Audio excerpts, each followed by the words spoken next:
Hi, my name is Dale, and this is my channel, Observer of Anomalous Objects. And just want to remind you to go ahead and hit that subscribe button. I'm excited. Today we have a couple of really interesting people coming on. I've got my co-host, and I'll bring him on right now. This is Rob Heatherly, and Rob Heatherly also is part of another podcast. Can you tell us just a little bit about that? Remind our audience exactly the podcast that you have with Shannon, and maybe just a little bit of your background, and then we'll bring in our main guest, who's going to be Mario Woods. Certainly. I'm Rob Heatherly. I've worked with Thomas Vessler for my first year on YouTube with Disclosure Night, and then migrated with my best friend Shannon Scott to military witnesses to UAP, which we profile obviously witness testimony from primarily military people, but civilians as well. Kind of been on a hiatus for health reasons, but we're hoping to get back in the saddle soon. And my background was structural engineering and design, heavy commercial as a career for about 30 years before medical retirement forced me into the sidelines. And then I started researching this as a spinoff to my pursuit of physics, and kind of how I arrived where I am today. Okay. Any updates on Shannon at all? We know that he's been going through it. Is he still pretty sick? He just a couple of days ago was put on a new medication that is allowing him to breathe again, where he's not feeling that he's literally suffocating, because he almost died about a week ago. And they tried a new medication, and so far it's worked wonders, where he can actually get up and walk now without passing out, even 5 feet. Wow. So we'll take anything we can get. Awesome. That's awesome. Been a godsend. Okay, here we go. Now we're bringing Mario. Hey, Mario. So glad that you're on the show, and we're just honored that you're here, and just excited to hear about your experience. I guess we call you a Georgia boy, right? Yeah, for the last 28 years or so, I think. Yeah, I think that makes you a Georgian, Yeah. Brunswick, is that where you're at now? Yeah, that's correct. Yeah, And, just above Jacksonville. I was trying to remember your dog's name. I've heard it enough. Something with May, Daisy May. That's it, isn't it? Yeah. Anyway, she's famous. There she comes right now. Here she is. She's always got to make an appearance. You got to get some TV time. You know what I'm saying here? Yeah. She's a good girl. Everybody loves Daisy May. All right. Well, the one thing I'm really hoping for with this, pleasure to meet you also. Sorry, Dale. Yeah.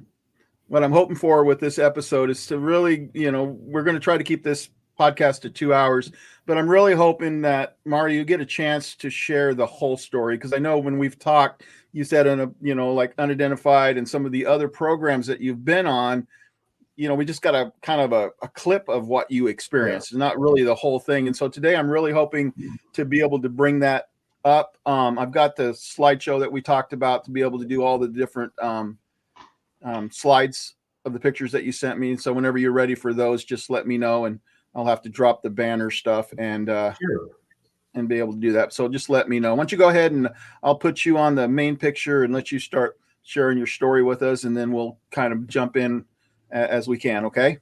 Sure. That sounds fine, Dale. I was in the Air Force from May of 75 to March of 1983. I was in security police, and I spent the first 4 years of my duty assignment at Ellsworth Air Force Base in South Dakota. And in that, we supported a strategic air wing of aircraft, B-52 bombers, and also the missile wing, which was 150 total Minuteman II rockets, 1.2 megaton, all placed in the ground. Each launch control facility where you lived supported 8 people or 9 people, which would have been 6 security policemen, a facility manager, 4 officers, and a site cook. And we ate very well out there in the field, and we normally rotated 3 days on, 3 days off.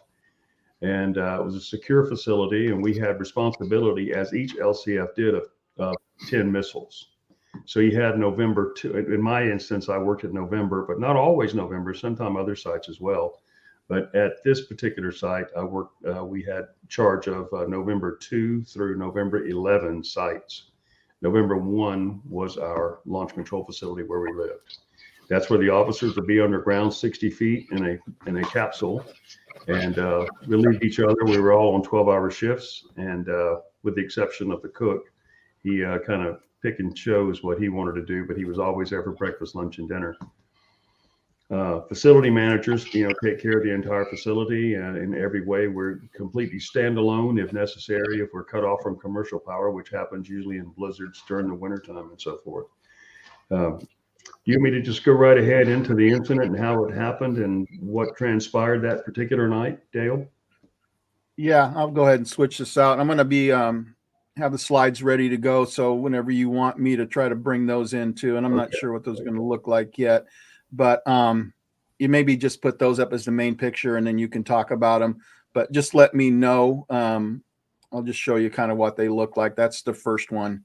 And so whenever you're ready for the other ones, just let me know. All right. And I'll try to keep that check in my mind, like number 2, 3, 4. It's pretty cool. All right. So this particular night, we were on duty, and I was working with a new individual named Michael Johnson, and we had just arrived in the field that day. We think the day, based on what Richard Doty Pat just told me just a few months ago in an email.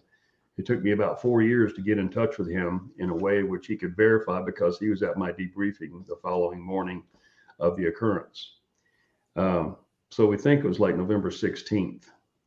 And we came on duty, as I said, at 6 p.m. We were on duty for 12 hours, or would be on duty for 12 hours, and have relief the following morning at 6 a.m. It was 1977, correct? In 1977, yes, I'm sorry. Anyhow, I guess it was right around 9 o'clock. Let me just back up a moment, though. Michael Johnson and I had just met. My normal team member, which I was the team leader usually, his name was Steve Welchel. He went back to North Carolina to get married. So the fellow that came out, his name was Michael Johnson, a real light-skinned black fella. And he worked, of course, on another shift or in another flight. So he was working a commander's option day, or however they do that for vacation relief. In other words, I had to do it too for people that were going on vacation. That's what they did. But at Ellsworth, there were 800 security policemen or thereabouts, and about 1 every 4 people you meet on that base would be a security policeman. That's just that heavy in security, whether it be aircraft or missiles. So of course, there were a lot more in missiles than there were aircraft. But anyway, this particular night, I was in the day room, and it was somewhere around 9 p.m., 9:05 or so, I best remember. And it was cold, between 9 and 13 degrees. I stepped outside to smoke a cigarette, and everybody else was just watching TV. I know Michael Johnson was, because he was on duty with me. And anyway, the flight security controller was a guy named Bill Holloman, and he sits in this front office area, and he is the go-to for the capsule crew that are downstairs underground in the capsule. If the phone rings, he's there. He has a direct line communication with them, and he oversees everything that's going on the site security-wise. And we're his response team for everything. So I just stepped outside. He was on the telephone. I stepped outside to smoke a cigarette, and I walked outside, and of course our F-150s parked right there immediately outside because of the temperature. We keep them plugged in, usually the transmission or the radiator to keep them freezing. So we had an immediate response vehicle. It just kept them warm. They had plugs in them. And stepped outside, smoked a cigarette about 20 foot away from the front door. And I looked to my east, and mind you, South Dakota is a prairie state.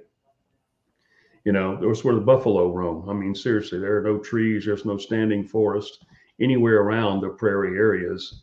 And some people say that the state tree is a Maule Bell telephone pole, but I don't believe that. But down around the Black Hills, there's some really beautiful trees, that kind of thing. But I looked to my east, and I saw this object in the sky about a 30-degree inclination. And I couldn't tell how many miles it was away, but it looked large enough to where it wasn't super far, but maybe I'd say 5, 7, 8 miles, just guessing. And I honestly thought that it was an aircraft, a B-52 bomber. And usually when they fly sorties, they would fly together, and they wouldn't be side by side. They'd be like you'd have one aircraft leading the way and the other aircraft sitting off to the right side, behind that wing kind of.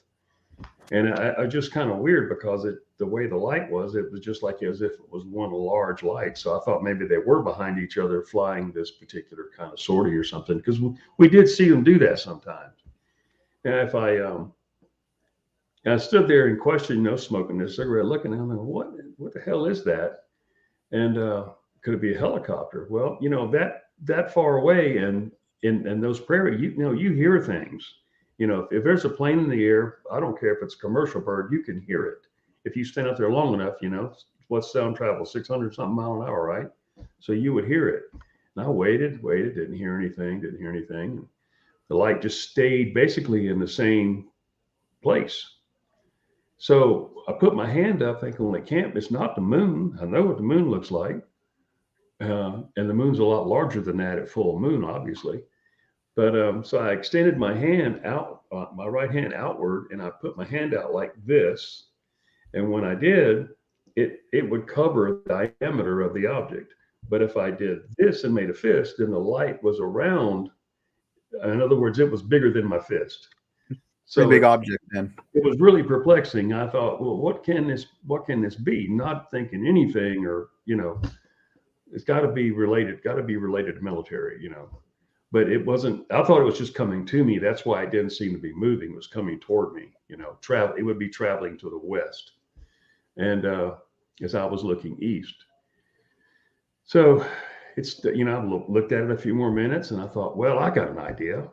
As my father was a merchant seaman, and I sailed with him a couple of times when I was young, and I thought I'd run inside. We had big, 12 to 14 security light cans on the building and on the fence line that were our perimeter security lights, right? And they were good lights for 77 technology, nothing like what's available today, obviously, but they were very good. And I ran inside, and Bill Holloman, he was on the phone, and he was from North Carolina. Great friend of mine, and I love North Carolina. We lived there at one time in my life, and I said, Bill, you need to come check this out, man. I said, there's lights out here. There's a light out here. I said, I can't figure out if it's a B-52 or it's helicopters. Are we anybody supposed to come here? And he was on the phone. He was talking to his wife, and back in Rapid City, and he just looked up at me, and he just kind of shook his head, and then he waved me off like that. Just don't worry about it, I said, can I flip the facility lights off and on? I just did that just for shits and giggles, to be honest with you. A lot of times you flash an aircraft or something, a military aircraft, and you're in the field, they'll wave their wings at you. And that's what you're doing. You're trying to signal an aircraft. Helicopters will do the same thing. They'll wave at you. I mean, it's done. I've done it before. So it was nothing unusual. So I flipped the facility lights at this thing, not even thinking it could see it, but having to think the reverse of that. Our sight on the ground was the only thing that would have these kind of lights on it, for one, and there was no ambient light and no other structures around us that had any light capability at all.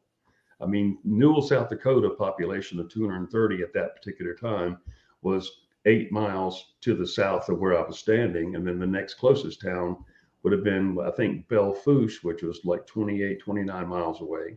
And then you had the North Dakota state border straight north. And then you had Wyoming to the west, obviously. We were up in that corner. That's where we're located, as you can see on that map a little bit later.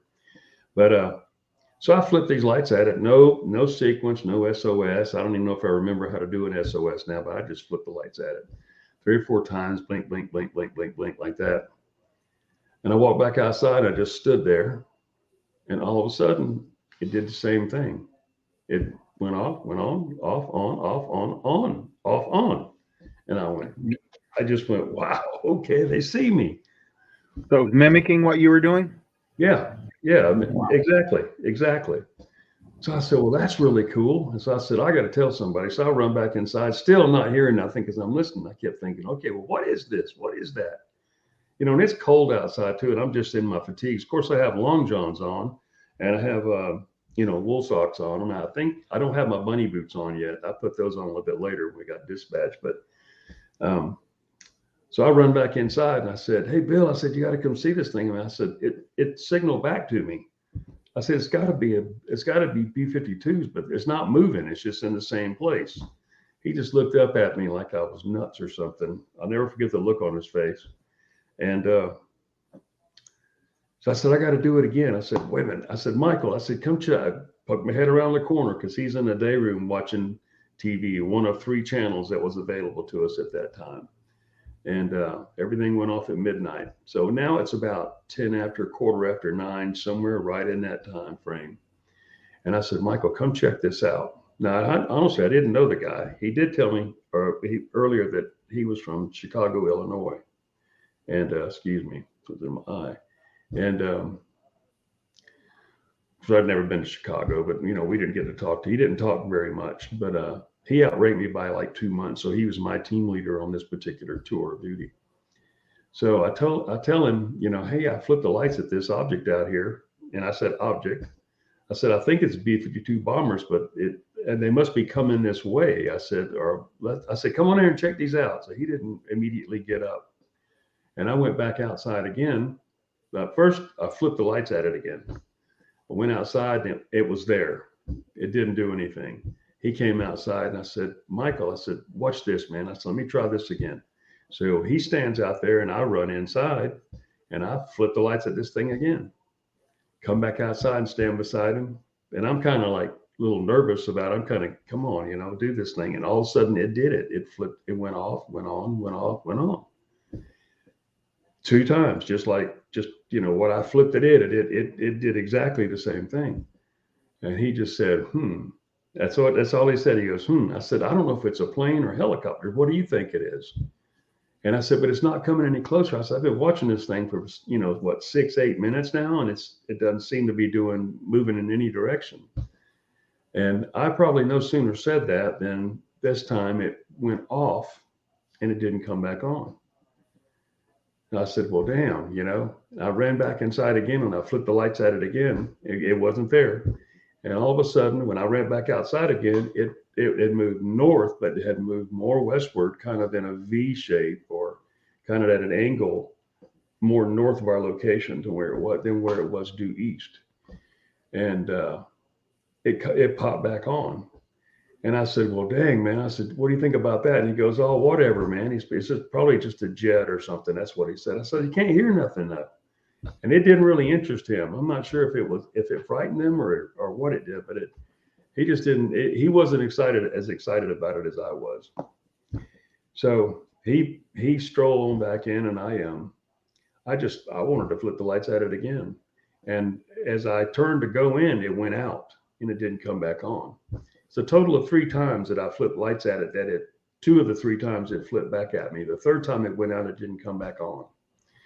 So I said, I guess the show's over. That lasted about 15 minutes total time from first sighting to where it wasn't anymore.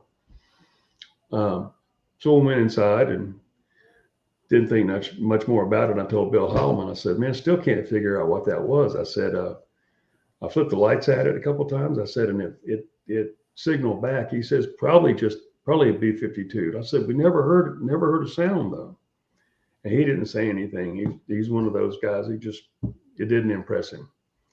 So just went and watched some TV, read a book or something. I don't really remember, but that part of it. But it was about, the TV had just gone off and it was about 12, a little after 12, because that's when the signals all stopped for the TVs. And About 3 hours later from the beginning, Mhm. from about 3 hours later from the beginning of all this. 2 hours and 30 minutes or so, 9:30 to 12:05 or 12:20. Okay. And all of a sudden I hear the alert phone in flight security controller's office just go off. And that's the sound that it makes. So you never know, what they're going to tell you. They may have needed something and may have needed Bill or you to send something down on the elevator. But that wasn't the case. He picked the phone up and he immediately got instructions that, are told that there was a sit forward November 5. And a sit forward is, pretty serious alarm. It's 2 sets of sensors that have been violated, I guess is the best word for it, or have been tripped.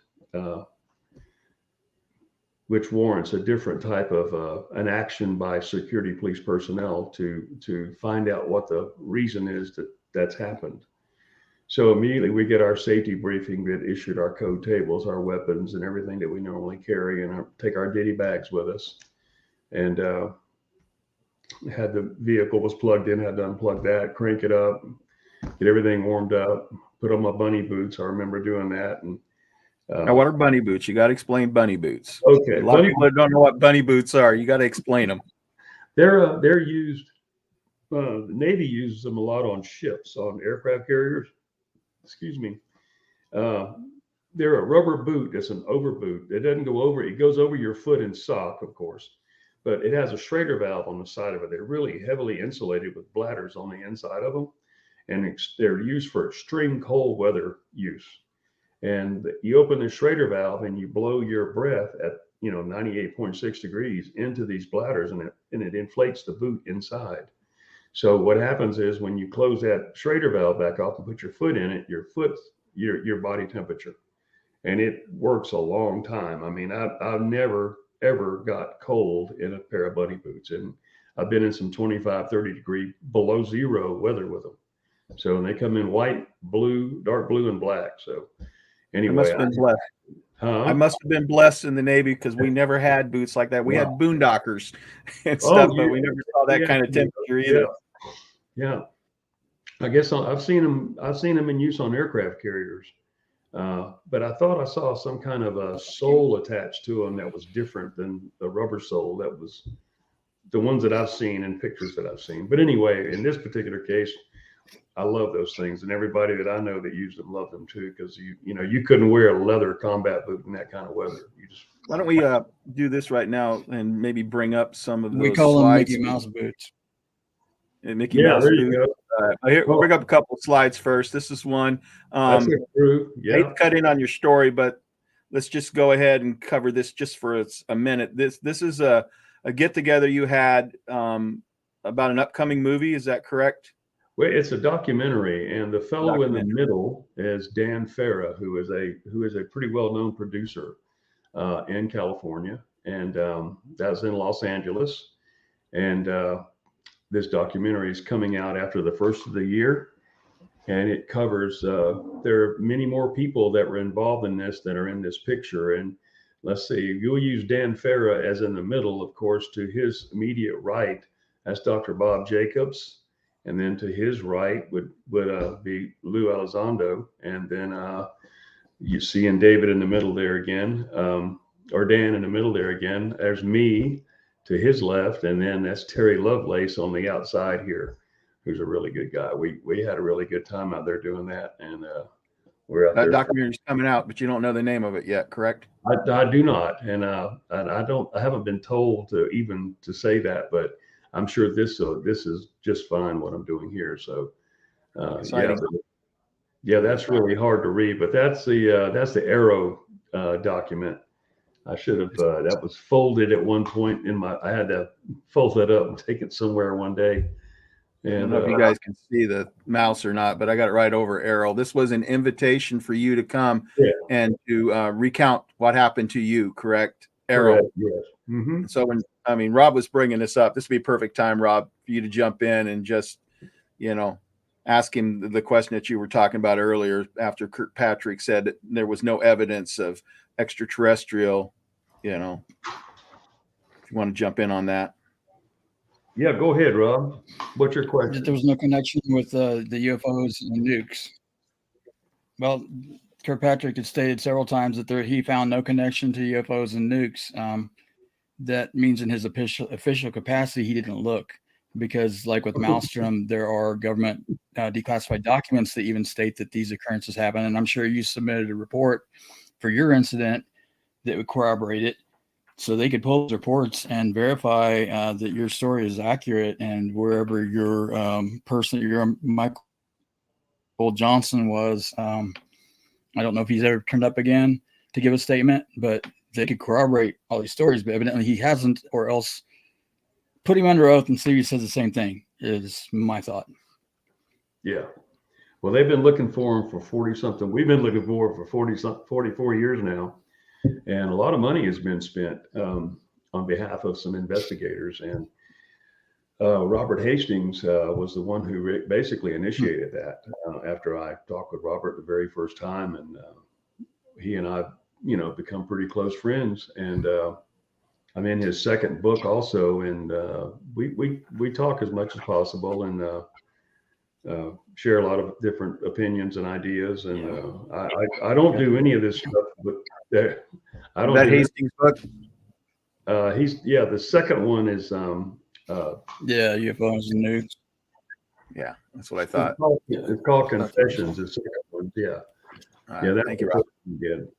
But I haven't gotten into any of this stuff, because I had a Q clearance with the Department of Energy to start with. When I never said anything to anyone about any of this until after 96, when I was let go or laid off, as was about 10,000 other people in the Oak Ridge area. I worked at Y12 and the K25 site, the gaseous diffusion facility, is where I left from in Oak Ridge, but mainly at the Y12 facility.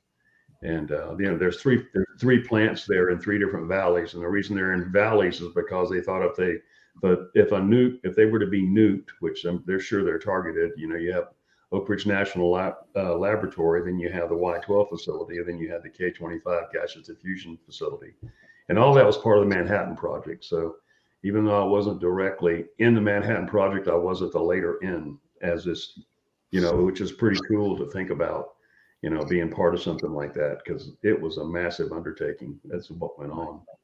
And We're going to continue once the alarms go off, but I want to give a couple more slides up here to kind of get people an idea.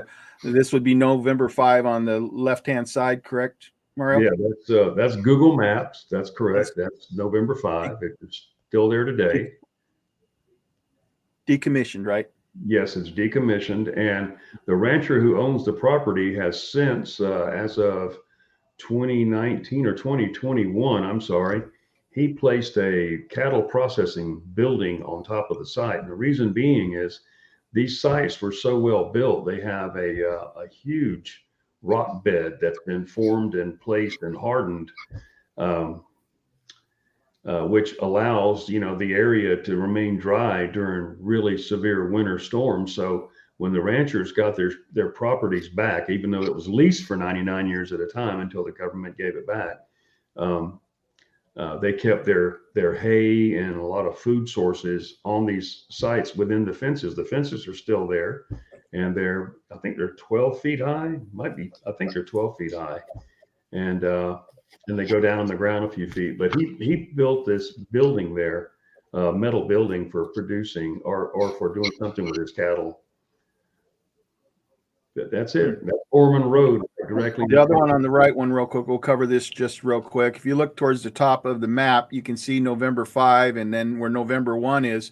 But if you go to the left center of the map, you'll see how close that is to Sturgis.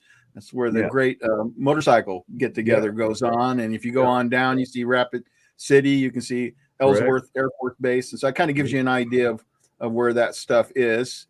Now, this is basically U.S. Air Force Security Police, and this was, I think, as you said, right when you were getting out, this truck came out. Mario, why don't you tell us a little bit about that?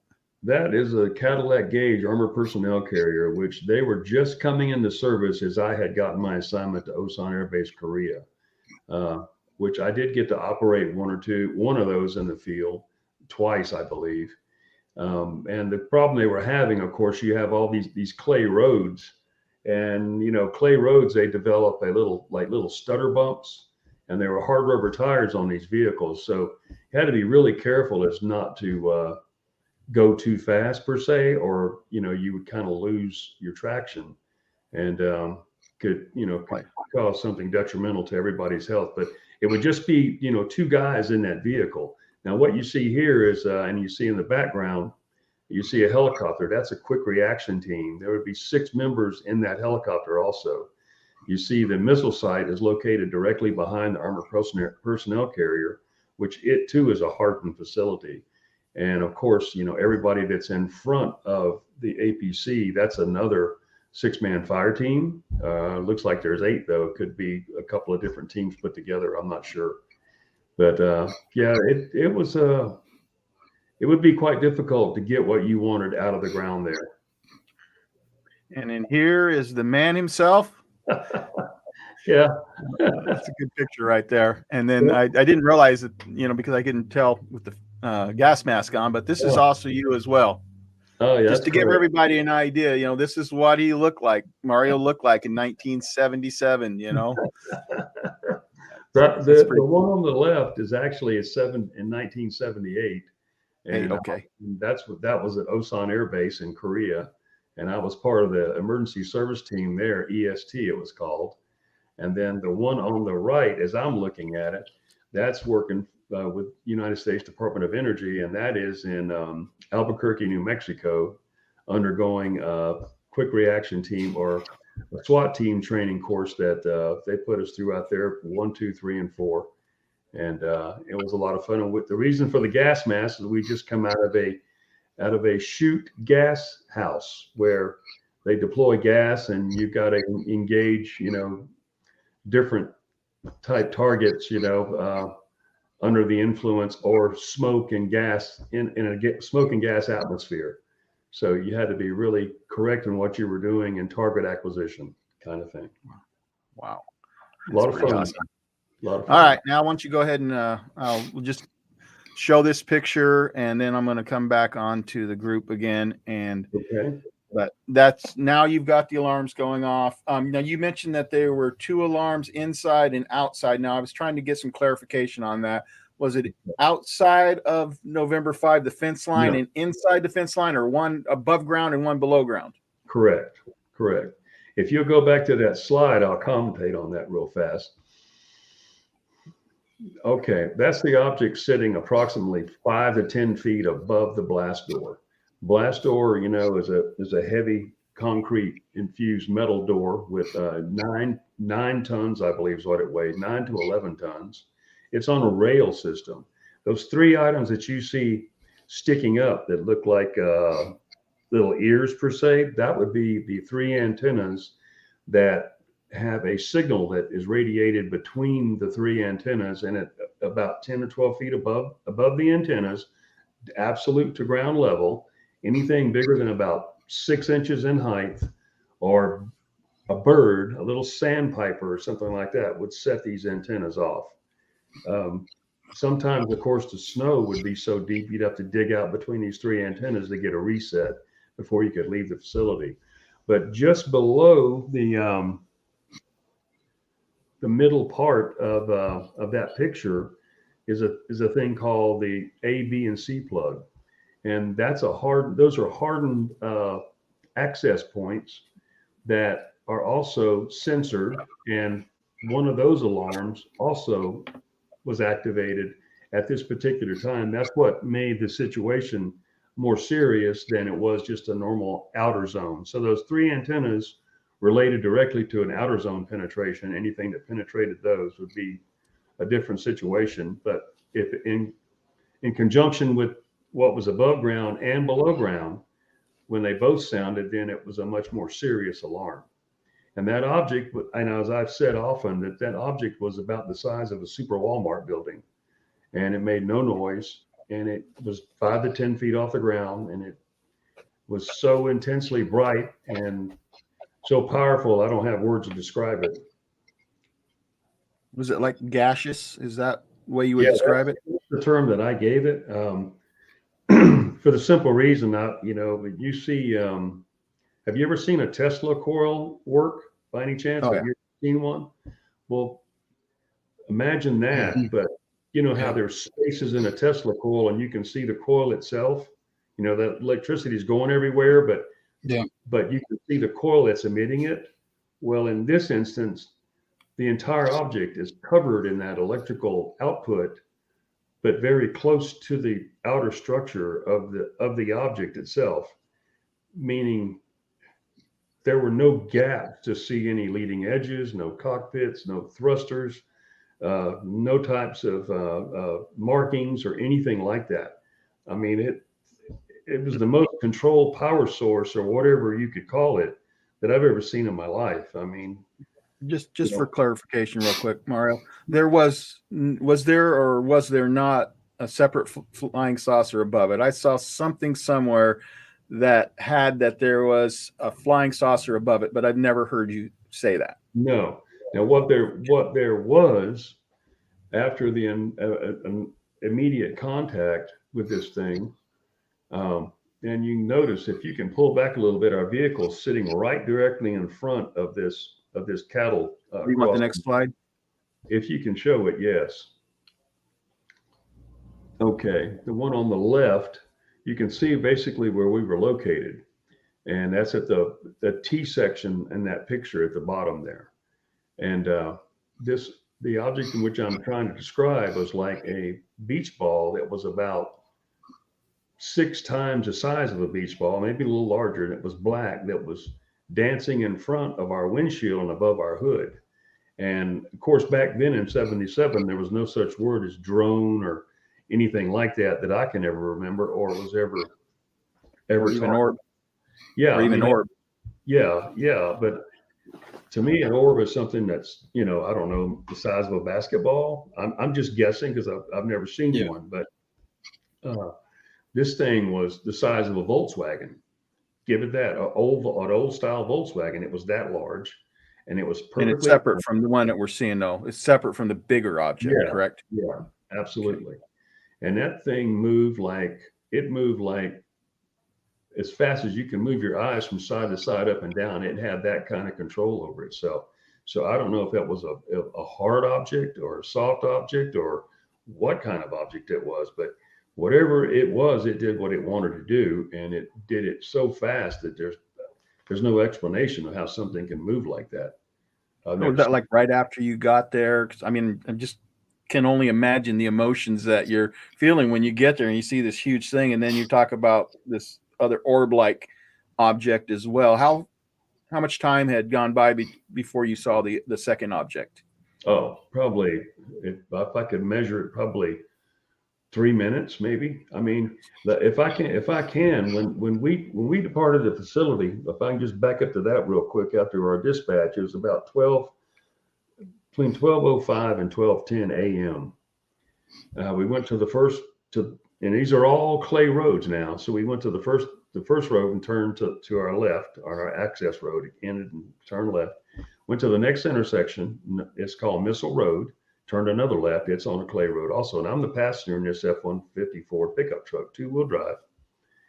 4.3 miles from that intersection up to Highway 79. And then we would turn right on Highway 79 approaching Newell. And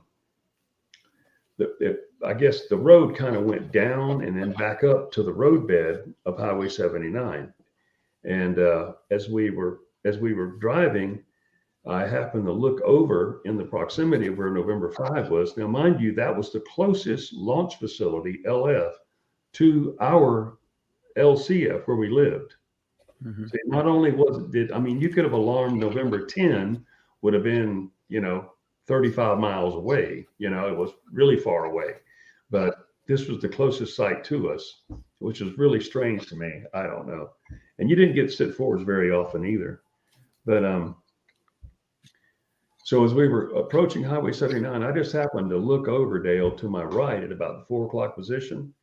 And I see this glow like this. And it's coming up off the ground from that far away. And I said, Michael, that object is at November 5. I said, look over there, man. I mean, this is a crystal clear night now. Beautiful. The skies are so clear there, and you're over a mile in elevation. You feel as if, on a clear night, you can reach up and touch the stars in the Milky Way. I mean, you see it all. I mean, that's one of the most beautiful things that I remember in South Dakota. And I'd go there in a heartbeat again, and I have. And when I said that to him, he goes, whatever, man. I think that scared him. He said that to me 2 or 3 times that night, whatever, man. And I always remember that.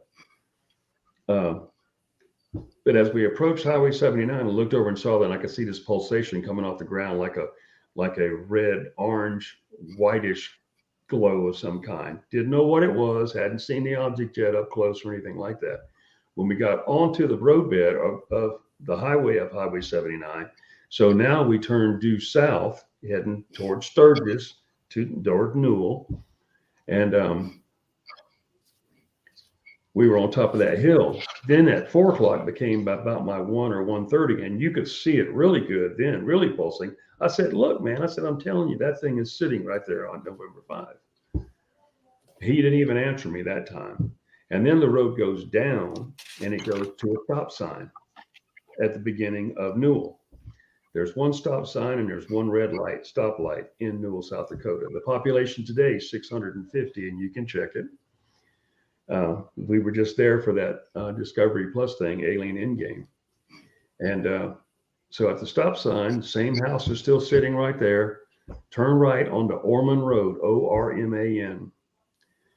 Turn right and went out about 1.5 miles. And after about a mile, it drops back off from concrete or from road surface to clay again. And it dogleg to the left. And when we turned that dogleg to the left, of course, you could see it before then, this object sitting on top of November 5, not touching the ground, but bigger than, like 2 aircraft carriers put together in a sphere, sitting 10 feet off the ground. No noise, no friction of any kind, no anything of any kind other than just being right there in complete control of itself and controlling everything about itself. And we just rolled up to at a 45-degree angle up to the cattle gate. That would be our starting position. That was our tactical move. We have, 2 M16s between us, which each have 120 rounds. And me being the member, the one that would do the strike on the site. And yeah, I like that, Rob. I like that grin, right? We were really prepared for that, correct? But immediately upon getting there, not only was the sighting of this object so overwhelming. Yeah, you're over on situation. The light that hit us, I don't say hit us as if it was all of a sudden there. It wasn't as if a spotlight was put on us. It was as if the whole area was just bam, just as this light, this indescribable. It was radiating it. And the pressure was just unbearable. And it felt as if it felt as if all the atmosphere was being removed. And I mean, these are fleeting thoughts because, you've just rolled up on this thing. And I've got my parka on, I've got my flat pants on, which are heavy duty, really cold weather flight pants, like a big parka pants, right? Bunny boots are on. I got my trigger guard open on my M16 so I can get my mitten finger in there. I mean, that's just the way that's just the way you had to respond, in this particular instance. And I have my beret on my head. And this overwhelming light just takes away everything that you can possibly imagine as forethought, what to do next. And then as soon as you realize where is this bright light coming from, you got this thing sitting there that's completely alien to you. You have no idea what it is per se. And then the atmosphere is just pulled out of that vehicle. And I felt as if I was being pulled in my chest, or pressure against my chest, and I was being pulled up into the back window. I mean, I don't think I left my seat, but I felt as if I was being pulled up into this back window. And I got my M16 between my legs. And I looked at Michael Johnson to my left. Now he's a driver, so he was actually closer, and we're at a 45-degree angle. And he is just surrounded in this blue haze that I've never seen any other color similar to that anywhere since that night. And I can relive that thing 1 billion times over in my mind. I'll probably die one day and it'll still be in my memory banks. But I've never seen a human glow like that, as if he was just glowing. I don't know if I was or not. I was too busy trying to survive, I think. I think that's what kicked in, was survival. But I only knew, honestly, the next thought that came to me, and then all of a sudden that black dang thing popped down on top of the hood, right in front of the hood, and it's just blasting around. There was nothing I could do about that. And I just watched it 2 or 3 times, just looking at it. And this thing had like I don't want to say seams. I'd have to draw it because I don't think I can describe it. It was like a round like a beach ball, black, but yet it had these vents in it that went from top to bottom that it looked like it was segmented, put together all the way around. It was exactly the same. There were no lenses on it. There was nothing on it that you could really discern as other items other than these vents that it had, but they were the length of the diameter of this thing from top to bottom. And it blew around for, I don't know, a minute or two, and all of a sudden it was gone, and it didn't make any sound either. And something told me that I had to ask for relief because I couldn't breathe. And I know Michael Johnson could, and he was just stuck to that steering wheel. And so I don't know where this came from, but I just rolled the window down. I wasn't about to get out, and it was my job to get out and to do to strike this site. I said, I'm not getting out of this vehicle. And I rolled the window down, and we had these Western style stainless steel or aluminum mirrors on the vehicle. Again, a 2-wheel drive F-154 pickup truck. And I reached up and I had my mitten on my left hand, but I didn't have one on my right hand. And I got a black aluminum flashlight, which I said was a mag light, but that, I've been corrected. They didn't come out till 79, but they were being made in Japan or somewhere before they were called a mag light by the inventor in 79. I guess they were made in the States, then later made in Japan. I don't know, but I had one, and it was a prized possession. And I pulled myself out on that windowsill with all that stuff I had on, and I grabbed the bubble up on top of the vehicle, and I flashed my aluminum black flashlight at this object, just like I did back at November 1, just flash, flash, flash, flash, flash, flash, whatever. And I slid back down in the seat, and I told Michael Johnson, I never forget this. I said, it's going to be okay now. And that's what I said to him. And I don't know where I put my flashlight, but I remember putting my M16 between my legs, and I just started to slump out. I kept feeling my vision was tunneling in on me or something, and I couldn't. The light was still there. I mean, I could see like dust particles in the air. Everything was like in slow motion. Is that when you saw the aliens out the right window in the picture, or is it something different? Let me put that up there, and you can tell me about it, because you can see them out the window on the right-hand side. Correct. And stuff. Yeah, and there were 3 small and 1 tall, but they were about 15 feet away, and they were approaching me, and I didn't even know how to respond. And before I could even think of a response, I literally just went black. And that's the last thing that I remembered sitting there, other than a smell. I smelled like ammonia or something that really messed up my senses for a little bit. Smell, like. Do you still smell that today? Do you still have that? Because a lot of people talk about experiences with smells. That when you go back to that moment, that smell comes back to you. Yep. Yes, it does. Not only does it come back, but I can almost taste it, And let's just clarify what this picture on the right side is, so make sure everybody knows. You've got Michael Johnson in the driver's seat with his hands on the steering wheel. You can kind of see the big. Is that the big one or the small one that's sitting there above the truck? That's that black object in front of the windshield of the vehicle. Okay, that's not the big one, the master, No, not at all. That would be 2 football field size one or whatever. Yeah, okay. That would be. And then you've got the aliens here. So you're sitting right here. Here's your rifle. And then the aliens are just outside of your door. What'd you say, 15 feet away? Yeah. And that's as you're beginning to pass out. Is that when that happened? That's correct. Are they walking, or are they gliding, or are they walking? I thought, I don't know. I have to say, as far as a human knows, that everybody has to take steps, but I can't remember them taking steps. They were just seemed to be coming to me in some way. But the 3 little ones, the one on the far right, he had this rod in a belt, and it had this orange or yellowish tip on it, and it was glowing. And I looked dead at that thing. I don't know why. I looked away from them and looked at that thing for some reason. But the tall one, he had something on his chest, and if you'd call it a chest, because his facial structure was different than the three small ones. And I was so overwhelmed by what I was seeing that I really didn't have words. And sometimes I don't have words for it today. And I blacked out. I was gone. And it seemed as if as soon as my eyes were closed, all of a sudden I awoke and I'm startled, and my M16's through my legs, and I'm in total darkness. And yeah, I'm in complete Put total that up darkness. there so I will have it ready, because Thank that's yeah.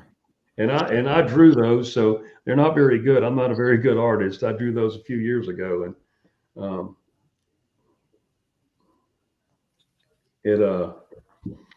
I ran out of room on the paper where there would be three of those little guys, and then the tall one behind him. I try to do them separately. It's very difficult to do. And then Chris Lato, he had AI do some stuff and sent me that picture also, and which looked pretty good. You know, I was like, wow, amazing what this new AI stuff can do. But there's that yellow tip you were talking about on the picture to the right. Yeah, the picture. I remember that thing better than anything, you know. And but what I wanted to say was, I opened my eyes, and I'm in complete darkness and complete quietness, and I'm like, all right, with everything that was just going on with this object sitting on November 5, the intensity of the lights, they can't breathe. The thing was bouncing on top of in front of the hood. These beings or whatever they were coming to my right. You know, what's happened to my brain here all of a sudden? And was in total darkness. I said, Michael, I said, where are we? And I didn't get an answer from him. Michael. I said, Michael, hey. I reached out, and we're in a single cab F-150, so it's not like he's on the other side of the planet. You know, he's right there. You know, so I put him in the shoulder, and he's hanging on to the steering wheel with a death grip, man. I mean, a blue plastic steering wheel, and he's just like, he is glued to this damn thing. I was like, holy God, man. I poked him in his ear. I poked him in his face. I pushed his head. I pushed his shoulder. Man, he was just stuck. And he wouldn't respond in any way. Now, how a human being can be locked up like that, I don't know. His eyes are open and he was breathing. And that's that, because I was afraid something else was wrong with him. I mean, what? I didn't even know. I mean, our medical training really didn't cover that kind of thing, in basic training, technical and security police technical school also. But so I reached down and I grabbed the door and I popped the door. And I stepped out, and when I stepped out with my right foot, I stepped in mud. Now, mind you, it's 9 to 13 degrees outside, and I go, what the hell? Because the ground's frozen. It had been frozen for a while, and it had been that cold for a while, as we had a blizzard late October that year, a bad blizzard. So I said, what in the world? And to my right, I see this white structure that went up. As far as I could see, it's still dark, really dark. And it was as far north as I could see and behind me as I could see, or both directions. It was just a white wall, not straight up and down, but at a slant. And I thought, where is this? Where are we? And I said, Michael, where are we? I kept trying to talk to him like I'm talking to you right now, with no response, literally no response. And then all of a sudden, the radio cracked to life and said, Wing Security Control, November 1, do you copy? Wing Security Control, November 1, do you copy? And I said, you're going to get that? Thinking something would snap this guy out or whatever he was in at any moment. I mean, he just had to come to, I mean, he had to come to somehow.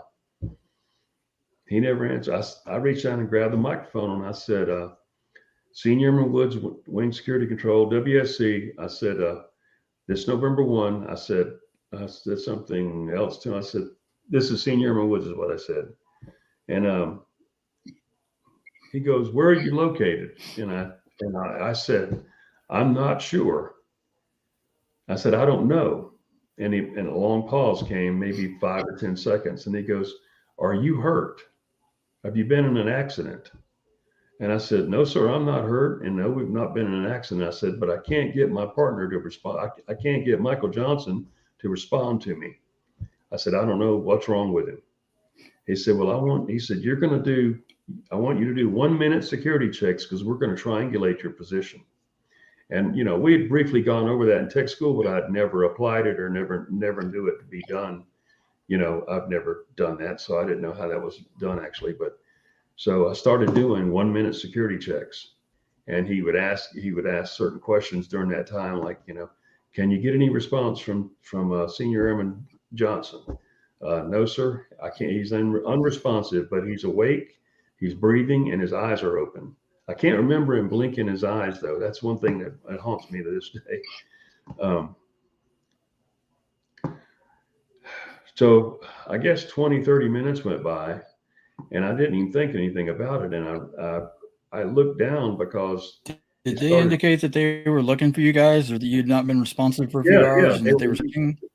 They were using teams to look for us, right? They were trying to triangulate our position, and we have people looking for you, is what he told me. But it started. I just happened to look up, and I go, "Wow!" It started to get light outside, and I just looked at my watch, and it was a few minutes after 6 a.m. So, you know, we arrived at site, but you know, anywhere between 12:30 and 12:45, and that's the best my memory serves me, and I'm positive. And now it's after 6 a.m. and I don't know where I am, where we are, but I see this white wall, and it went about 50, 60 yards in front of me and 50, 60 yards behind me. And it was probably 50 feet high, but it was at a slant, still not knowing. It was covered in snow. That was the white wall. Discovered that when we were out there with Discovery Plus a year and a half ago. And I remember Sergeant Garza was the one that got to us. How did they triangulate you? Say again? What? Say Rob again? was wondering how they triangulated you. How did they triangulate your location? I have no idea. I like I said, we had briefly gone over that in technical school, but I'd never done it before. I mean, I don't know how they do it. But evidently they were doing something concerning, I guess, radar or something, or signal or whatever from the main base at Ellsworth. Is all I know. I've never figured that out. It had to be your radio transmission. Yeah, is what I would say. It would have had to been your radio transmission because they previously couldn't lock on your coordinates. Yeah. I mean, what? So yeah, like I guess the signal maybe gets stronger as you get closer, and it gets, because I've heard in non-military situations, that's how you kind of do it. You know, you try to find somebody, and I guess you're coming from two different points or more, and then as the signal gets stronger, you know you're getting closer. If it gets weaker, you know you're getting further away. That's I understand triangulation. Yeah, I never figured that out. I'm really big into radio control car racing, and I can figure out, you know, transmitters and receivers pretty well, but I still couldn't figure out how that's quite done. So, Rob, but anyway, Rob, do you have any experience? Does Rob, you have any experience with that at all? I know you were in the Army. Some, Marine Corps, but Marine Corps. I'm sorry, I really messed that one hobby, and everything's spinning out from there. That's why you didn't answer. I don't know why. Okay. That was Army. I apologize, Rob. So anyway, as they would have had to been the first team arrived. They would have had to been triangulating your signals, one's getting the highest, and then draw in. Well, I'm just glad it worked because I had no idea where we were located. But the first one that arrived was a Sergeant Garza, and one of the other teams pulled up behind him. He pulled up about 20 yards away from me because the snow was fairly deep, you know, like a foot and a half.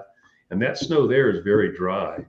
Matter of fact, you know, it's very difficult and sometimes impossible to make a snowball because it's like talcum powder. There's no humidity. Maybe that's why things of steel last so long out in the prairies. They don't rust and rot, unlike areas where there's a lot of humidity. But as he approached me, I walked around the front of the vehicle and I said, Sergeant Garza, I said, man, what's going on, man? I said, he goes, Mario, I can't talk to you about it. He goes, I've been instructed to bring you to November 1. November control. And I said, yeah, I understand. I said, I need some help here with Michael Johnson. I said, I can't get him to speak. I can't get him off this steering wheel. And he was perplexed when I said that to him. I said, yeah, he's unresponsive. I said, he's okay. He's breathing and stuff. His eyes are open. And he's probably, 160 pounds soaking wet, 165 maybe. I don't know. But I unbelted him. He was seat belted in, and he got on one side and I got on the other and pulled him across the seat and seat belted him back in. And he just sat there slumped. We literally had to pull his hands off the steering wheel. I mean, he was white knuckled on that steering wheel. How long could you sit and hold a steering wheel like that? That's always bothered me. How could a man be locked on something like that and just be frozen to it? I don't know. And what kind of fear would cause that? I can't answer that, but I can only tell you what I saw, what I witnessed. Abject. Yeah. And so anyway, the most important thing in that whole place was that I got out in mud, and the area around that truck was mud. Everything else was frozen. Now, it was 9 to 13 degrees outside, and I don't know what it dipped down to, early in the morning, as it normally dips down a little bit colder. I'm really not sure. But the way the vehicle was in there, fellas, what I want to say is there's the only way that it could come out. In other words, it was a two-wheel drive vehicle, and there was nowhere to turn around where we were. There was no other way to go in there forward and turn around. We were on the backside of the Newell Lake Reservoir Dam, and we were on the outfall side where the water would flow over and come down into a holding pond. And behind me, which would have been north, was the flue for that control flue for that dam when it overflows. And it fed another lake or another pond that was below. Say if Michael Johnson had been conscious and he had opened his door and stepped out his door, about 5 feet past where he stepped out, he would have gone down about a 15 to 20, 30 foot incline into that pond down there. Because it was the holding pond for the overflow for that dam. And it's sizable, Newell Lake Reservoir Dam is pretty big. I don't know its depth. I'm not sure if it's really that deep, but, maybe 25, 30 feet. I'm not sure. But it's still there today, and it's pretty big compared to what's out there, And would that have been frozen or would it have been liquid? Say that again. The pond, would that have been frozen or liquid? Just to parts of it around the banks were. I don't think it had been cold enough to turn the whole thing to ice yet, but I'm sure in really cold wintertime, there with blizzards, back to back, I'm sure it probably ices up pretty well. But just thinking of him, if he actually stepped out and fell over, would he have died? Would he have drowned? That's not a very good place to leave you guys. Especially that temperature and that amount of clothes that he had on, had they gotten wet and gotten down in a body of water over it, it'd have been very difficult to get him out of there without pulling my own self in there. But I'm just saying, it's the only way that vehicle could have gotten out is the way it was facing that morning when I drove it out of there. And of course, I followed 2 other armed response teams. It was 3 total teams, so that was 6 security policemen that came to us. And went back to November 1. But what I found out while we were there and filming that day, back a year and a half ago, was that there were also 2 sheriff's deputies from Sturgis sent to look for us, as there was a state trooper in the local area of Newell that was his area of responsibility that also were dispatched to look for us. So in essence, there were 11 people searching for us that night, from 1 o'clock in the morning till when we were discovered behind Newell Lake Reservoir Dam.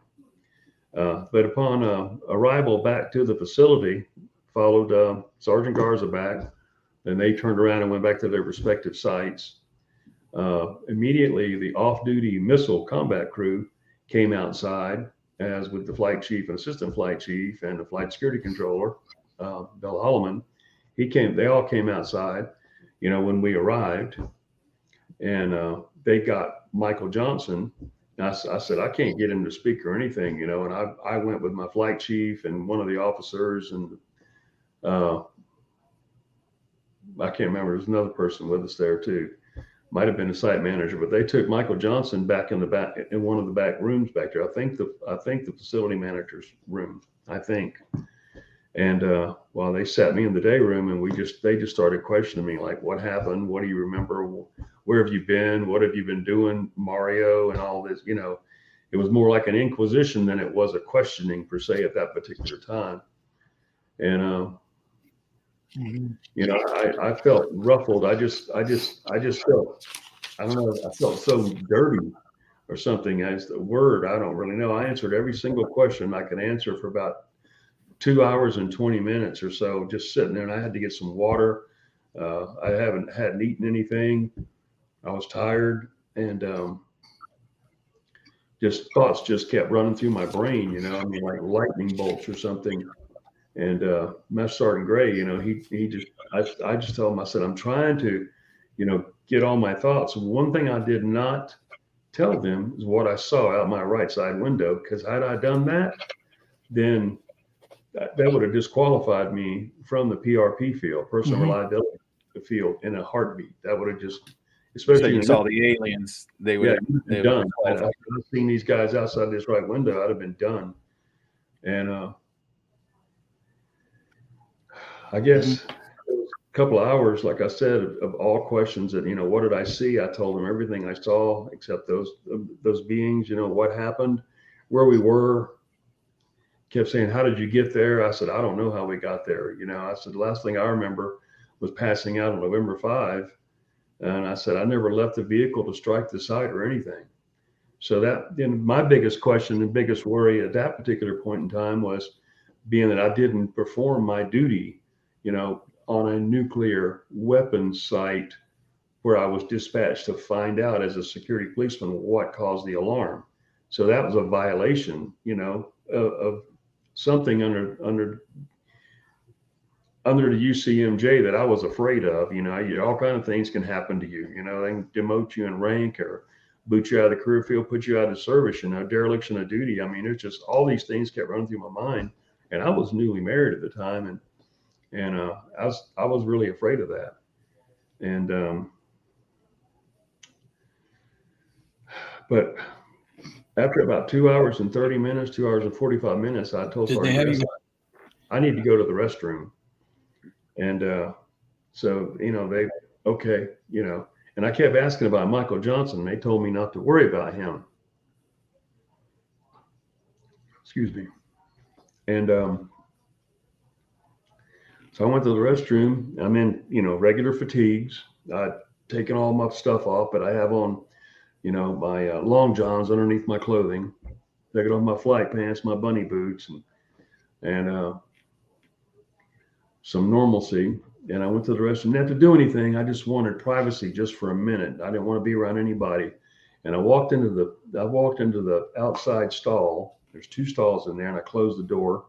And it was really strange being back there and looking in that bathroom, which is, they've gone through all the walls and pulled all the copper out of the walls and stuff on this site today, whoever owns the property. But they let us film there. And I sat down on that toilet, and I just sat there. And all of a sudden, it felt as if everything around me turned like a lime green. And I felt as if my hearing decreased, and I felt as if I was gonna leave my body. And the weird part about that was I had a clear channel in my mind that I could do it, that I was going to go straight through my body and out my feet. Now, where does a thought like that even come from? Where does that emanate from even? I've never gotten over that, ever. Sounds like remote viewing almost a little bit from what I've heard. Literally. I mean, I looked up at the side where the window is, and just the light in the room coming in. I just felt as if I was going down, and I felt as if I was somewhere down here, literally looking out of myself. And I knew I was going to go out my feet, and I was afraid, and I wasn't afraid. And I happened to look down, or I heard something, and just decreased hearing state, I don't know, or whatever kind of state it was in. And I see 4 fuzzy feet walking along the bottom of the door of the, of the swing door of the stall. And it was a feet of a German Shepherd drug dog. So they had sent a drug dog out there with a security policeman who knew me. And it kind of popped me out of it. And I was like, I took a deep breath and I felt as if I'm back all of a sudden, if that's the way to describe it. I think Rob had a question for you. What was that question, Rob? Go ahead, Rob. Yeah. Yeah. What you're describing, when Ingo Swann first had a surgery and they hit him with the anesthesia, he described almost exactly what you did of feeling like he was going to, he came out of body. He slipped, his essence came out of his physical essence. He went out through the bottom of his feet. Basically, wow. It sounded like that your electromagnetic signature where you're interfacing with your body was destabilized by the field and the craft, and you weren't completely reintegrated wholly with your electrons and stuff. You were still being disrupted from that experience, if that makes any sense. Wow, that was a good connection. Wow. I need to write some of that down, man. That blows my mind. I'm not even sure. But if you study remote viewing, and Ingo Swann was like probably the greatest remote viewer of all time.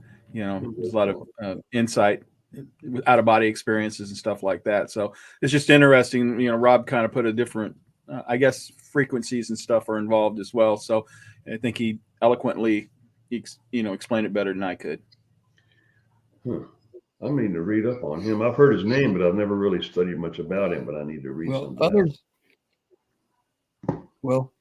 Others remote view. Ingo he did out of body. He traveled to where he was viewing instead of just remote viewing it. He actually went out of body to the locations in time and place. That was what made him unique from others. All right. Because other guys like Joe McMonagle and Lynn Buchanan would talk about, it's not like they were physically there, but they would be able to see it like they were there. But what Rob's saying is it's different. I don't want to get us down a rabbit hole, but I thought that was a very interesting connection. Go ahead, Mario. Pat Buchanan. So I said, wow, man, I seen that. I wanted to say thank you for bringing him in here. But, I was just kind of overwhelmed by what I just experienced, and everything seemed to normalize somewhat. But I was dying of thirst, man. I mean, I was just like, I was ready to suck a rock to get water out of it. I was just that thirsty. And so I opened the door and I told him, I said, hey, my ditty bag, or my war bag we carry, we call it a ditty bag. It's got everything in it. And I said, it's out in the day room. He says, I've already been through that. You're good, Mario. And the guy knew me, but I didn't know him. I think we either hit a tennis ball or a ping pong ball together, a while back or something, but he was law enforcement. But anyway, LE, it was SPs and LEs, and he was an LE. They were the dog handlers and people that worked aircraft back on the main base. But so I went to the sink. I said, I'll be right out there in a minute. And I just wet my whole uniform up basically. And, it's cold outside, but I just wet my face and my hair just to, drink some of that water out of the sink, man. I was just dying of thirst. And anyway, I walked back out there and stayed another 15, 20 minutes. I kept asking about Michael Johnson, and the flight chief said, don't worry about him. He said, he's taken care of. He's all right. And I said, well, can I talk to him? He said, no. He said, well, he never really said that, he just said no to me. And he said, y'all, we're going to take you both back to the base. And I thought we'd ride together. But of course I went with the flight chief, and they put Michael Johnson with the assistant flight chief, and took us back to Ellsworth. And I left before Michael Johnson and the assistant flight chief did. And no, Michael Johnson was not conscious still. He was still in a state of whatever he was in. I don't really know. I later found out. But so 55 minutes, an hour and 5 minute ride back to Ellsworth. Of course, Sergeant Gray was asking me all kind of additional questions, and I answered everything I could. And just had that feeling of, had a strange feeling of like, you ever gotten the jitters from something like vibration in your stomach, or, like Dread. something that Like happened? dread. I mean, I've never had those kind of feelings before. Maybe going to a heavy weapons range or something like that would make you feel kind of jittery sometimes, because you knew what you were about to do and the ordinance that you were about to employ. That was always a lot of fun, and it was always a bit of excitement prior to getting there. But I kept getting those, and of course, upon arrival to the SATAF building, which was the 44th MSS main building, which was built into a hangar. And that's where all law enforcement and all security and all personnel that were in the security house, was maintained. I mean, it was a great big huge hangar that was converted into offices and guard mount areas and all that stuff, ready areas for us. You could bring vehicles in there and what have you and that kind of stuff. But anyway, I went to Commander Ralph E. Spraker, full colonel. He was my commander. And of course, I had to report into him. And when I entered the room, of course, I had to knock on the door, and he tells me to enter, go directly in front of his desk, report in, salute, the whole 9 yards. And that was the assistant base commander, Colonel Spraker, a tall man in a suit, taller man than the other people that were there. Was a Captain Jack Reed, and there was Richard Doty. He was the assistant to Jack Reed. And I don't know why I remembered his name, but I never forget the look on his face. Evidently, he later said he was there studying SAC communications in some secretive thing or something that was going on, which I just didn't even know how to respond to when he told me that. But anyway, I started, I had to relay the entire incident to the best of my ability without the mentioning of what I saw out my right side window. And of course, questioning by the OSI, that Captain Jack Reed, and the assistant base commander and Colonel Spraker. So I was answering questions, and I was standing there at ease the entire time, probably for about 45 minutes to an hour before Colonel Spraker told me I could sit down, which it was a chair behind me I could sit in, which I did. And I didn't feel any more comfortable in that chair than I did standing up, to be honest with you, because I felt there again like I had done something wrong and I was going to be in trouble for not going onto that site and finding out what it was. But I told him, I never forget the look on Colonel Spraker's face. And he said, well, how big was this object? I said, about twice the size of this hangar, this SATAF building. And they just thought that was completely laughable. I remember a look on Colonel Spraker's face. He had a grin on his face, like this guy's been smoking something really good. He shouldn't have thought that, because I'd been on several other investigations where, we discovered things and there were people arrested for different things. And, as part of my duty as a security policeman, sometimes that happens. But I was an excellent standboard participant also, in my job knowledge and so forth. And that was something that was done once a year. And there should have been no question of my character or anything that I had done. But, there again, I had that overwhelming feeling like they were going to do something to me because I never struck the site. And, I kept asking about Michael Johnson, to no avail. They kept telling me he was okay and don't worry about him. And of course, like I said, I was newly married and I didn't want anything to mess up my career. And I enjoyed what I was doing. I didn't particularly like the missile field as a newlywed, but I didn't have a choice at that particular time. So after about 3 hours of these questions, and I answered everything that from A to Z, just like I've told you. I did not say that I flashed the lights at them. I just said I saw an object out over the fence line, earlier is all I said. And what transpired after that, and where we were on the site at November 5, and where all of a sudden I opened my eyes where I am at Back Lake. And I still didn't even know the name of New Lake Reservoir Dam. Didn't learn that until we went and filmed with Discovery Plus a year and a half ago. And that was given up by two people that were witnesses, or one was the deputy sheriff, one of the deputy sheriffs from Sturgis, and the other his father was the state trooper that responded looking for us, but his father did report that he saw something in the sky that night and didn't know what it was. It was very, very large and it just vanished. He saw it and it was gone. That's all he elaborated on that. So after all that questioning by Colonel Sprecher's office, he told me, he said, well, he said, before you write anything, because I still had to write this all down, because before you do anything, he said, I'm going to send you over to the flag surgeon's office for an examination. Yes, sir. So anyway, he sent a driver with me, and he put me in his staff car, and he took me over to the base hospital where the flag surgeon was waiting on me. And there were 2 doctors and a nurse in there. And the Captain Jack Reed and Rick Doty, they went over to the medical facility also, and they were outside of the vestibule area where they had me in there and examining me. So I stripped down, to my underwear and a t-shirt. And of course, they checked everything: ears, eyes, nose, throat, knees, reflexes, the whole 9 yards. And then they walked off to the side for a moment and they whispered to each other. The 2 doctors did. And so that, I don't know. I'd never been to a flight surgeon's office, so I really didn't know what all that entailed. But one of them, he comes back and he reaches over and grabs a vinyl glove. Well, I think all 3 of us know when somebody grabs a vinyl glove in a doctor's office in the military, where that's going. So I wasn't real happy about that. And I was 23 years old at the time when this happened. And I turned 23 in September, and this happened in November. So I wanted to make that clear.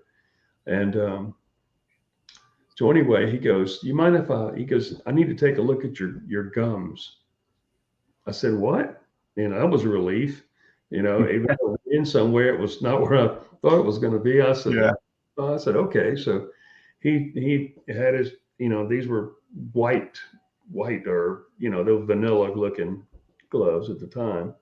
And he opened my mouth and he just goes all in, man, with his index finger, and he spends a good minute, 2 minutes in my mouth, just pressing all my teeth and all my gums. I mean, even using his thumb and his index finger, just all around, And and didn't tell me why. And he stopped. He says, "Okay," and he pulled his glove off. And the other doctor says, "Senior Airman Woods," he said, "Do you mind?" He says, "I need to take a couple of skin samples from you." And I thought, "What? Skin samples?" He goes, "Well, you've got some burns on your body." And I said, "What do you mean?" He said, "Well, right here above your eye, my right eye." He said, "You got some burns there." And he said, "You got some burns on your right hand."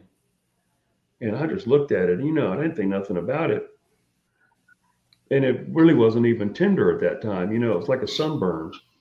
And he said, I have a little tool here, and I'll get this off of you.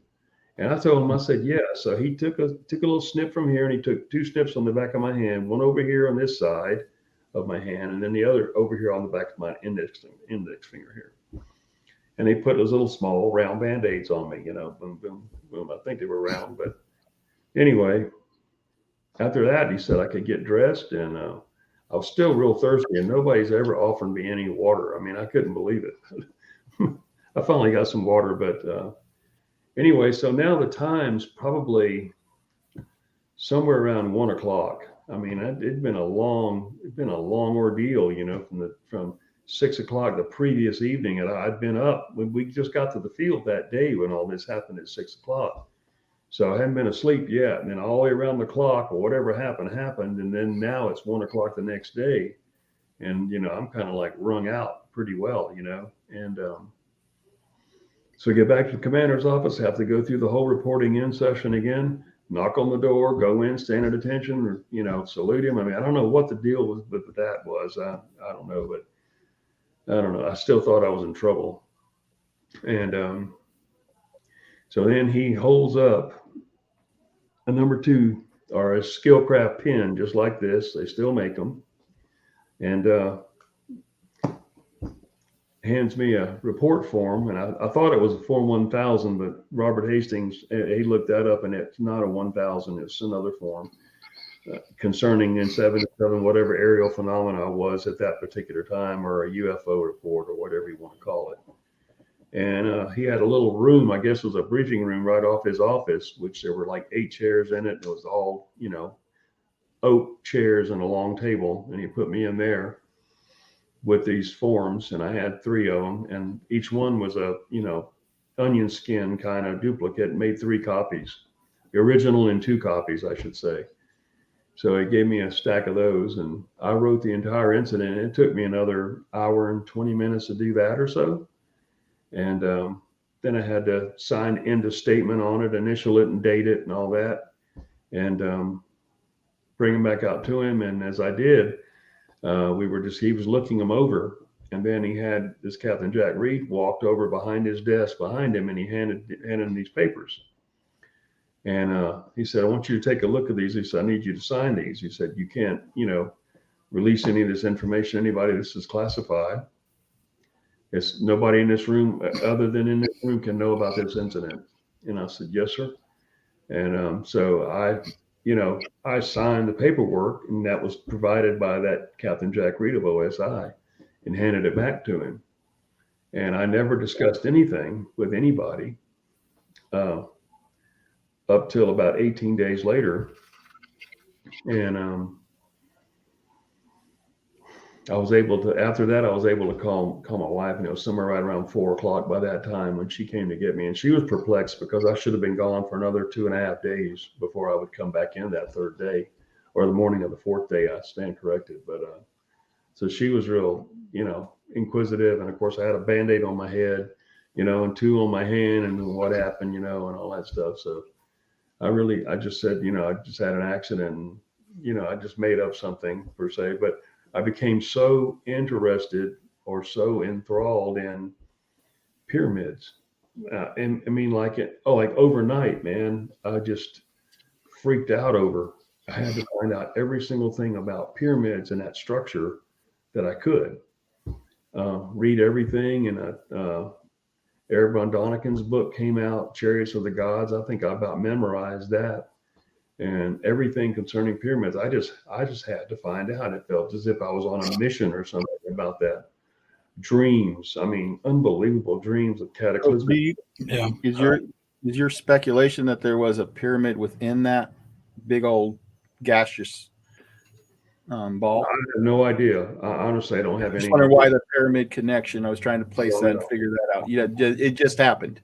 I think it's just the design, the shape, or whatever fire in the middle. What does it mean? What are they truly for? I don't know. I think it's a great big question that we need to answer. What are they really here? What were they really built for? Well, exactly. I think they're not tombs, huh? Where did you see a pyramid in your experience? He didn't. Oh, I didn't. No, yeah. I didn't. It was just in my brain. Where did you encounter a pyramid shape in your experience with an instance? How did that come onto your radar then for your interest to pursue it? I just had to. It was just all of a sudden I just started drawing them, and I just had to find out everything about them. I don't know. I'd never seen one. Other than pictures like anybody else had of Egypt and so forth. All of a sudden I start drawing these things, and now my father was from Honduras, so there was a lot of things in Honduras that I never, from Banaca, Honduras, and I never knew, about Mayan ancestry and that kind of thing, which I got some of that in me too. But the interest was just overwhelming. I mean, I started drawing them and started reading about them, and you remember the movie Close Encounters of the Third Kind came out, and so we went to Devil Tower. Yeah, we went to, and Devil's Tower was less than 30 miles away from me. I'd never seen Devil's Tower before, but I've seen it now. But anyway, we went to Close Encounters of the Third Kind when it came to Rapid City. So we're in there sitting down, got popcorn, drinks, and all that stuff, and I mean, all the stuff that was going on there. I mean, I remember leaning over and I said, what he's going through, I said, is what's going on, what's going through that, what's happening out there in the missile field right now. Because we had cattle mutilations, we had sightings, other people were seeing things, all kind of stuff, I'd seen other objects. I just never had an up close and personal incident with one of them, but that part where he's sitting at the mailboxes and he's looking at a map with a flashlight in his mouth, Roy Neary, I think's his name, played by Richard Dreyfuss. And he sees these lights behind him and he waves it around. Well, it's not a light. It just raises up and goes over top of his truck. when that light hit him and all that stuff started shaking, and you see on his face, you see him kind of, to me, it looked like he was being told something mentally or programmed or something. If I mean, I'm not trying to put stuff in there, but like a download. That's like what a it looked download. like. And it was almost kind of pulling him up a little bit in that seat. And that just, for some reason, man, that just sent my heart into like overdrive. And I jumped up and I ran out of that theater, went out on the street and lit up a cigarette. And I can't believe I did that. And about 5 or 6 minutes later, she thought I went to the bathroom or something was wrong with me. And she said, well, what happened? Where'd you go? I said, I can't even tell you. I said, but I couldn't watch that part. And it was a long time before I watched that whole movie, like a couple of years before I finally watched that whole movie. And because of that one part right there, I just couldn't get past it, you know. But about 18 days later, Michael Johnson, and I was thinking about him. How that happened, I don't know. Literally, I was off and I was thinking about him, and all of a sudden I hear a knock on my door at Hainesway Apartments where we lived. And I went to the door without even looking out. I opened the door and there's Michael Johnson standing there. And I said, man, I'm glad to see you. He said, I got to talk to you. He says, because he'd never known me either. And he asked some people in the barracks where I lived and people that were on my flight, and they told him. So he came to see me. So I said, come in here, man. I said, you know, what would you like to drink? I think I had tea or whatever. And you know, I said, we got to talk about this. And she was there. So it was time for her to know it all too, because I was acting weird and there's nothing I could do about it. And so we started talking about this, and I said, let me get you a piece of paper and we're going to draw what we both saw, meaning the craft or whatever he remembered. And I said, man, what was wrong with you? You know, I said, you were just like frozen to that steering wheel. He said, there was nothing wrong with me. So that really perplexed. You remember it? Yeah, I said, wow, really? And I said, do you remember us at New Lake Reservoir Dam? He said, no. And I said, well, that's where they found us. And I said, had you ever been there before? He said, no, he didn't even work that area. He worked in the 66 area down in the Badlands area. So, you know, that was on the east side of Ellsworth Air Force Base. We're on the west side up past Sturgis, you know, is where we were located in the 68th.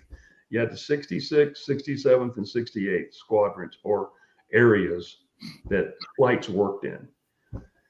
So that was his first time in the 68th area, and pretty sure his last. But we discussed everything. We drew basically the same thing, the same type of craft, what he remembered. He did not draw the object in front of the truck. He didn't remember seeing that. But he said one thing that I have not even mentioned there. He heard the same words that I heard: do not fear. Do not fear, do not fear. As they approached us, that's what I heard. But it wasn't in verbal tones like you and I are talking right now. It was inside our body, in my body. It was as if I was being talked through water. And I don't know how else to describe that other than that it felt as if my body was resonating those sounds. They weren't being made by vocal cords. They were being made by the cells in my body and put into my brain, so I understood them. And that's how I remember it. Do not fear. Do not fear. And I heard that 3 or 4 more times. Do not fear. And he heard that too. And when she heard all this, you know, of course, her eyes were rolling. She was kind of freaking out a little bit. And I said, well, did they take you to the base hospital? He goes, he'd spent a couple of days there, evidently, from what I understand. But I said, what else? I said, do you remember one other thing? If you heard that, did you remember anything else? And he remembered the smell. And that smell was like shrimp in a cooler that had been in there a day or two. And that ammonia smell. And no matter, you know, and I live in an area where I get shrimp all the time, you know, and that kind of thing. And it always hits me. If you smell that smell, I can't eat them if I smell that smell. But, you know, whenever you go to shrimp houses, you'll smell that smell, you know. And Mario, if you don't mind, I'd like to give Rob a few minutes. We're cutting down to probably about 20 minutes before this Yeah. episode will be Yeah. over. And I know Hey, Rob Rob. had some questions that he wanted to ask. So why don't you go ahead and do that, Rob? Go ahead, Rob.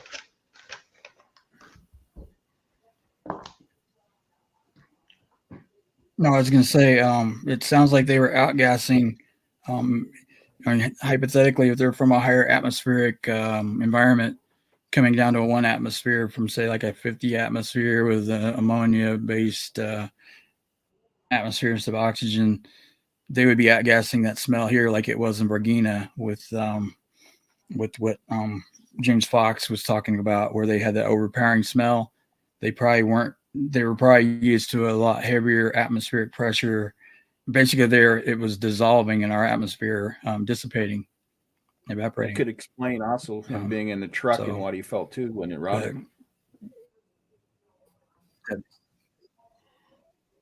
I don't understand where the smell came from, though. Yeah, well, where it felt like you were being pulled towards where you felt like you were being pulled and you couldn't breathe. Yeah, It sounds like it was either pumping, an over amount of electrons into the atmosphere or taking it away and stripping it out of your body. And I think the doctor was looking for radiation softening of tissue, microwave energy with that.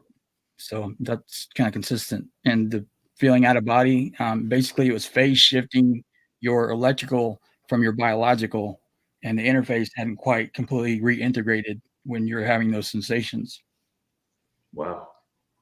I've never really looked at it scientifically or analytically, I should say, how that could happen. I only know what I felt. And, these things happen so quickly that you don't have time to figure out exactly what's causing each thing when it happens. You can't think that fast, evidently, No. Okay, why am I being pulled up into the back of this window in this truck? Why can't I not breathe? Why can't I get a breath in me? Why is this light so bright that I can see through my eyelids? Why, the fear factor, and I've said this before, you don't know whether to, even though you're armed, to shoot at it, run from it, or shit yourself. You don't know. You can't even make that decision. And all those things are incorrect anyway. You just have to sit there and take it, I guess. You just have to try to be in the moment as best you can. I don't know. And I often have one question in my own mind that I often think, Survive it. what if I would have gotten out of that vehicle, walked up to that side, unlocked that gate, walked into that gate, and walked in underneath that side and underneath that object and just stood there. It would have been so close, literally. I don't know if I could have reached up and felt it or put my hand on it, but I could have, it would have been perceived incorrectly. I could have had my M16 by the barrel and held it up and I could have hit it. That's how low this thing was to the ground. And what would have happened to me had I done that? What would my life be like today? Or would I even be here? Would they have taken me? I mean, evidently, I'm not sure if they did or they didn't, but I only know that I questioned myself, why I was so afraid. Would I still be afraid like that today? I don't think I would be, but it's taken many, many years to come to kind of some type of understanding of this. People say, we should do this or make friends or we should do that, but I just question myself.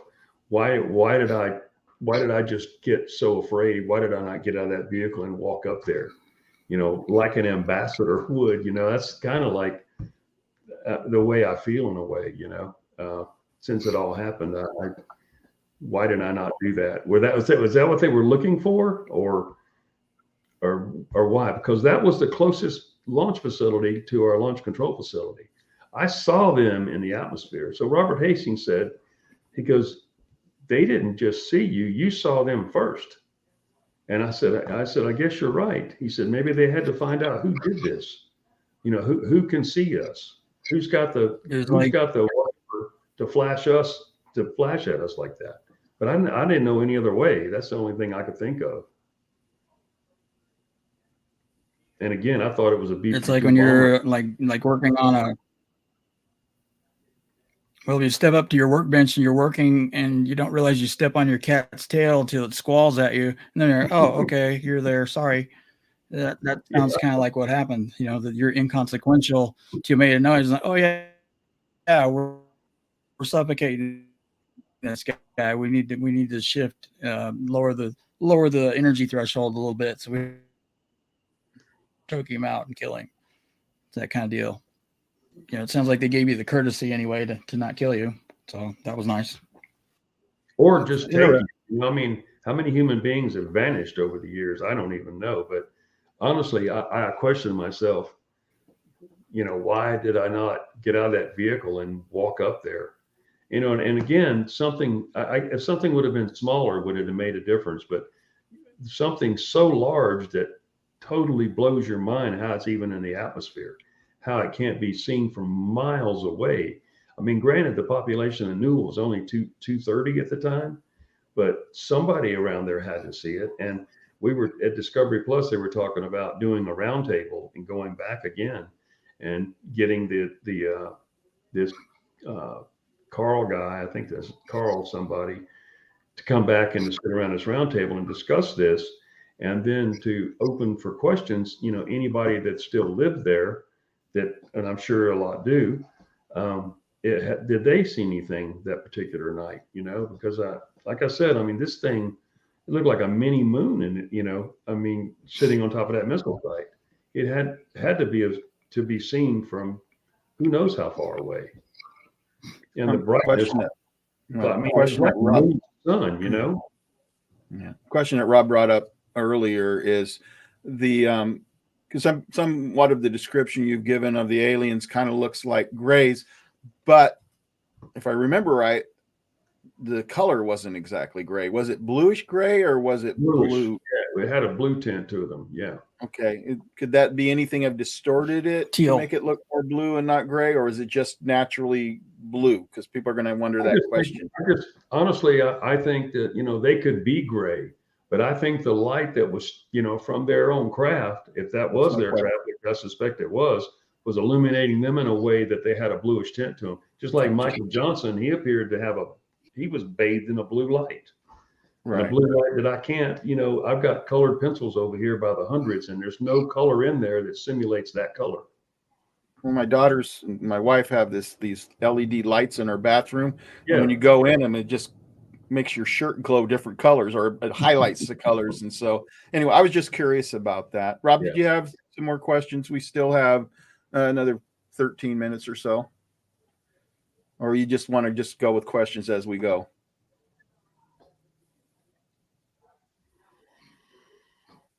That's for you, Rob.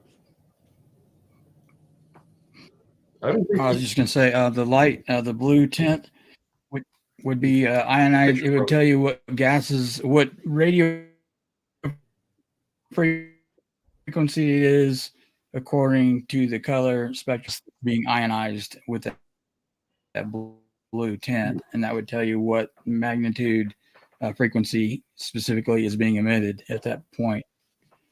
So there are ways we can track down and get more answers for you on this to help identify exactly some of the parameters of what you went through and why it happened that are provable scientifically. And I'd be glad to go through this with you at some point. Yeah, I'd like that. I mean, anything and everything, as technology improves, you know, there's a better understanding of this. I've been through 2 hypnosis sessions now, and the first one was incredibly difficult for me. I never thought I could be hypnotized to start with, and the MUFON interrogator that did that Robert Hastings suggested, and he was very good at what he did, but I never thought that I could be hypnotized. And it was as if I was breaking a veil of some type that I wasn't supposed to remember. And it was so tough that it put me in AFib. And I've never had any heart trouble in my life at all, ever. I've been athletic all my life. You know, I still do tactical things today, and you know, and I try to keep myself in shape. But and I'm 68 years old, and I just, you know, I don't feel that age, but but I just try to keep myself in shape. But what I'm getting to is it was so difficult to describe and to speak about, these entities that I had to get over something. I don't know what it was, but at the time that I did it, it did something to me inside, to my heart. And just a few days later, I had to go in, and do cardioversion, which, they shock you and they stop your heart and restart it again. And then I had to do it again about 8 days later because it didn't hold the first time. And that's the only time I've ever had to do it. And that's a scary situation by itself. But yeah, I can honestly say that happened. Yeah, that kind of leads to one of the questions I wanted to ask you. I hope you don't mind. I've talked to Travis Walton. I've read his books. I've obviously talked to you about your experience, and this doesn't mean every experience is the same. And so we're not trying to lay them all out and say they're all alike. Yeah. But your initial reaction was fear, correct? Oh, yeah. Because it was overwhelming. Overwhelming. Today, and this is where I'm coming from Travis Walton, today as you reflect back on it, do you see it as a positive or a negative experience? As a positive. Okay. Just explain why you believe it was positive. Was it just like enlightening, or what makes it positive and not negative? Well, for one, they told me do not fear. Okay. And I was fearing very much in a way that I've never feared anything before in my life. And Betty told that too, by the way. I've been in some pretty bad situations a couple of times in my life where I've had, flashes of my life in that time. I mean, I've done things, but I couldn't get over it mentally that there was something else. That there was something else that's really alive and really in existence that is far greater than anything I've ever known, or coming into contact with something that a technology based is so vastly greater than what we know or understand. And it's right in front of you. All of a sudden, you're just doing your regular duty on a particular night in your uniform and your wool clothing and your parkas and everything, and all of a sudden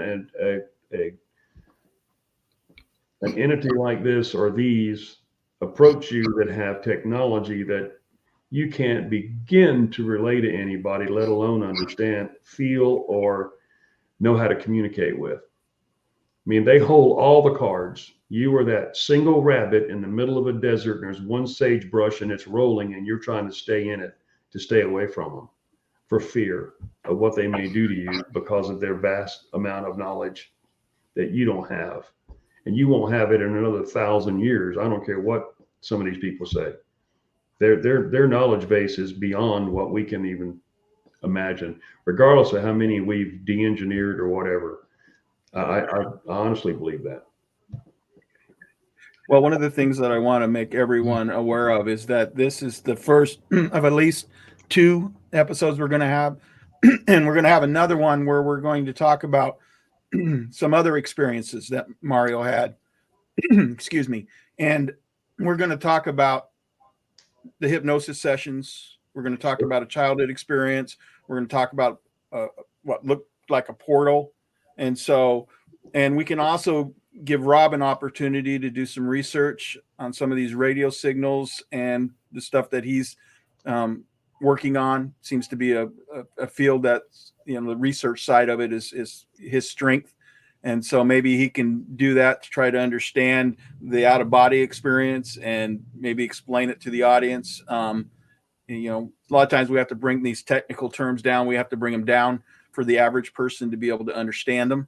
And so I think Rob can probably do that. I'm hoping that, Rob, you'll be willing to come back on for the next episode as well. And we can do a follow-up from this one and add some more science to it and help maybe explain some of the stuff where it makes sense to people. But once again, I want to thank you, Mario. I'm just really excited that you came on the show.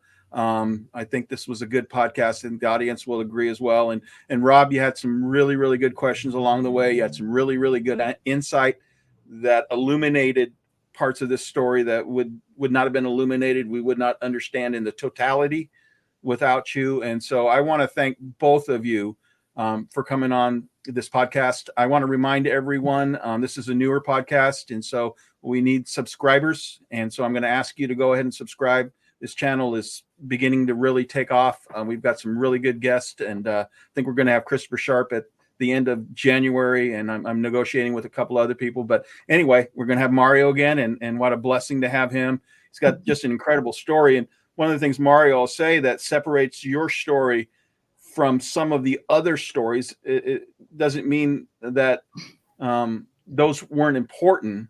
It's just what separates yours is you have 5 hours of missing time.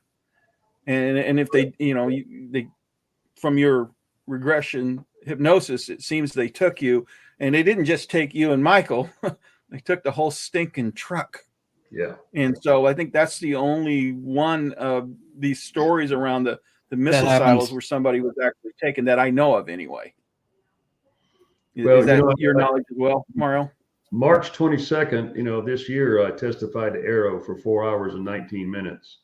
Wow. And at that particular point, I was told by this lieutenant colonel that did my interview, he said, well, being that, I said, he goes something in the term of the story. And he said, well, wait a minute. He said, this is being recorded into a historical document. He said, it's no longer a story, it's an incident. He said, and that's the way it's being recorded. And I said, okay. So I left it at that. And that was 2 weeks before Kirkpatrick went before his congressional hearing, where he simply said that there was no nuclear connection whatsoever, which really just blew me out of the water sitting there listening to that guy. And I honestly, as I told that lieutenant colonel, he goes, he asked me when I first got on the phone because of the classified number. He said, he says, are you in the building? And I thought, well, what? Am I in the building? I said, no, I'm calling you on this phone number you gave me to call you. This so-called, I don't know, whatever kind of phone line it is that's supposed to be classified or whatever. I don't really know. And he goes, well, you're welcome to come here if you'd like, and you can come in, and sit and talk with us anytime. And I thought, this is awful strange.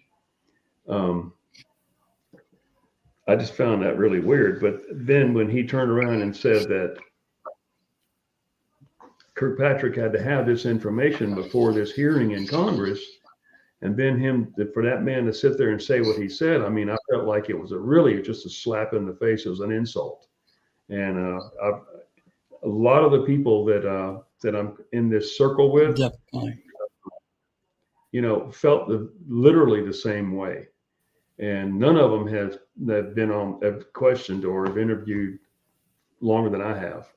And that lieutenant colonel told me that too. And I guess it pertained to the 5 hours of missing time. And of course, I challenged him at that point. I said, look, we've had investigators and spent a lot of money looking for Michael Johnson. And I gave him all the information that I had on him. And I at one time had Michael's information, his address to his parents' house, because he was single at the time in Chicago, Illinois. I don't know if they're still alive or whatever he is or not, but we've been unable to find him. I said, and further, I said, that security police blotter that was done initially when you arrive in the missile field, it has every single person's name, rank, and social security number on that form of that security police blotter. Now, mind you, we were not in the data age. We were in the print and type era back then in 77, which later turned into microfiche storage. And I said, somewhere in the archives, I said, those blotters exist. And his social security number is on that. And he can be found. If anybody has the talent to find Michael Johnson, would you guys please reach out and locate him? Because I've been trying now since 1996. And I had my first gateway computer back in 93 or 94, when they came out. So I didn't try to contact him then. It was only after I no longer had a clearance, which prohibited me from saying anything or divulging anything concerning this whole incident. And I never gave that up because, for DOE, I was a security inspector, on these nuclear bomb building facilities. And I've been to Sandia, I've been to Los Alamos, Oak Ridge, neutron devices in Largo, Florida, and they all made parts for a particular piece of what goes boom. So, you know, and they're all just not about that. There's laboratories that I can't even tell you about that, you know, have features in them that are super classified. And even without a Q clearance, I would never discuss them with anyone. But we're up against the wall, so that just means we have a whole lot more to talk about the next time we do it. And I'll make sure the audience knows when that date is, so you guys can tune back in. But once again, thank you guys so much for being here, and we'll see you next time. Bye. Right. Bye-bye.